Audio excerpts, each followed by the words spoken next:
तो आज देखिए आम कड़े जाऊँ बाहर की तो देखिए आम बाहर बैक रे तो बहुत बढ़िया सकाल सकाल बाहर मॉर्निंग रे तो ये कार्तिक मास चलती तो आम कार्तिक मास चलू बाहर धबलेश्वर दर्शन करने तो पंचुक चलती पंचुक धबलेश्वर देखिए धबलेश्वर बहुत ही भिड़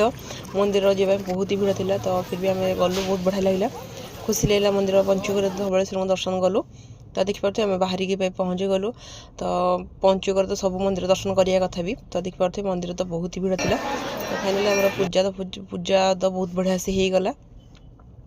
देखिए लाइन ठिया हो लाइन बाहर ही पूजा हुए ना तो पूजा सरला बाहर आसलु मंदिर दर्शन हो गला बहुत बढ़िया से तो देखिए मंदिर दर्शन होगापर आम पलि आसलु प्रसाद खायापी जेहतु पंचुक चलती तो प्रसाद